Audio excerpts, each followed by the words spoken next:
ওমানে অবৈধ প্রবাসী যারা আছেন তাদের জন্য আজকের এই ভিডিওটা খুবই গুরুত্বপূর্ণ। আপনারা ইউটিউব অথবা ফেসবুকে অনেক ধরনের ভুয়া নিউজ বা তথ্য জেনে যারা আপনারা বিভ্রান্ত হয়ে গেছেন, তারা আজকের এই ভিডিওটা দেখে পুরোপুরি ক্লিয়ার হয়ে যাবেন বিষয়টা। তো এই সম্পূর্ণ বিষয়টা কিন্তু এই ভিডিওতে আপনারা আলোচনা করার চেষ্টা করবে বাংলাদেশ এম্বাসি কর্তৃক নিয়োজিত সম্মানিত অফিসার, তিনি কিন্তু তো ভিডিওটি যদি একটু লম্বা হয়ে যায় আপনারা কিন্তু একটু ধৈর্য সহকারে দেখবেন। যদি আপনার কাজে নাও লাগে কিন্তু আপনি আরেকজন ভাইকে কিন্তু এই বিষয়টা জানাতে পারবেন। আপনারা ইতিমধ্যে অবহিত হয়েছেন যে সালতানাত অফ ওমান আমাদের প্রবাসী ভাই এবং বোনদের জন্য একটি সাধারণ ক্ষমা অথবা গ্রেস পিরিয়ড ঘোষণা করেছে। আমাদের আজকের আলোচনার বিষয় এই সাধারণ ক্ষমা অথবা গ্রেস পিরিয়ড। আলোচনার শুরুতেই আপনাদের যেই বিষয়াবলী অবশ্যই আপনাদের জানতে হবে তা নিয়ে আলোচনা করা হবে। পরবর্তীতে আপনারা কারো সহায়তা ছাড়াই কিভাবে এই সুবিধাটা গ্রহণ করতে রেজিস্ট্রেশন করবেন তা জানানো হবে, এবং সর্বশেষ আপনাদের জন্য কিছু সতর্কতামূলক বিষয়াবলী আপনাদেরকে অবহিত করা হবে। গ্রেস পিরিয়ডটির মেয়াদ 27 এপ্রিল 2025 তারিখ হতে 31 জুলাই 2025, অর্থাৎ প্রায় 3 মাস। আমি আবার বলছি, গ্রেস পিরিয়ডের মেয়াদ 27 এপ্রিল 2025 তারিখ হতে 31 জুলাই 2025। এই সময়কালে আপনারা কোনো প্রকার জরিমানা ছাড়াই আপনাদের ওয়ার্ক ভিসা অথবা কাজের ভিসা এবং লেবার কার্ড নবায়ন করতে পারবেন।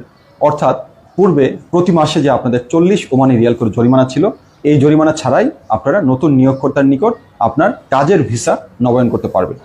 নিয়োগকর্তা যাদেরকে ব্লক করেছে তারা ব্লক না ওঠানো পর্যন্ত কাজের এই ভিসা নবায়ন করতে পারবেন না, কিন্তু আপনারা ইচ্ছা করলে বাংলাদেশে প্রত্যাবর্তন করতে পারবেন। এখন যাদেরকে ব্লক করেছে তারা কোনো প্রকার দালাল এবং মধ্যস্বত্বভোগীদের দ্বারা প্রতারিত হবেন না। ব্লক ওঠানোর নিয়ম হচ্ছে আপনি আপনার নিকটস্থ যে সনদ অফিসে গিয়ে একটি আপিল করবেন। আপিল করা হলে আপনাকে সংশ্লিষ্ট লেবার কোর্ট আপনাকে এবং আপনার নিয়োগকর্তাকে একটা নির্দিষ্ট তারিখ এবং সময় ডাকবে। যদি আপনার আপিল গ্রহণযোগ্য হয় তাহলে তারা আপনাকে নতুন ভিসা নবায়ন করার জন্য একটা পারমিশন দিয়ে দিবে, তাতেই আপনি ভিসা নবায়ন করতে পারবেন। তাই এই যে প্রসেস, এই প্রসেসে আপনার কোনো প্রকার দালাল অথবা মধ্যস্বত্বভোগীর প্রয়োজন নেই। একই সাথে নিয়োগকর্তা যাদেরকে ক্যান্সেল করেছে কিন্তু আপনি বর্তমানে ওমানে অবস্থান করছেন, তারাও কিন্তু ভিসা নবায়ন করতে পারবেন না, কিন্তু আপনি বাংলাদেশে প্রত্যাবর্তন করতে পারবেন। একটি বিষয় আমাদের সকলের জানা উচিত, আপনারা ভিসা নবায়নের সময় আপনার পাসপোর্ট এবং আপনার যে লেবার কার্ডের শুধুমাত্র ফটোকপি দিয়েই সংশ্লিষ্ট সনদ অফিসে গিয়ে আপনি আপনার ভিসা নবায়ন করতে পারবেন। অর্থাৎ ভিসা নবায়নের সময় আপনার অরিজিনাল পাসপোর্ট এবং অরিজিনাল লেবার কার্ডের কোনো প্রয়োজন নেই, শুধুমাত্র একটা ফটোকপি যথেষ্ট।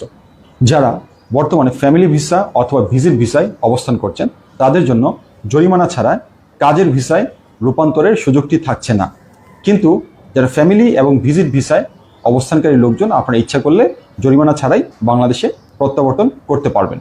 এই রেজিস্ট্রেশন পদ্ধতিটি খুবই সহজ। আপনি কারো সহায়তা ছাড়াই আপনার ব্যক্তিগত মোবাইল হতে আপনি নিজেই আপনার রেজিস্ট্রেশনটি সম্পন্ন করতে পারবেন। এখন কাদের এই রেজিস্ট্রেশন সম্পন্ন করতে হবে? প্রথমত, নিয়োগকর্তা যাদেরকে ব্লক অথবা ক্যান্সেল করেছেন এবং আপনি বর্তমানে বাংলাদেশে প্রত্যাবর্তন করতে চাচ্ছেন, তো বাংলাদেশের প্রত্যাবর্তনের পূর্বে আপনাকে অবশ্যই বর্তমানে রেজিস্ট্রেশন সম্পন্ন করতে হবে।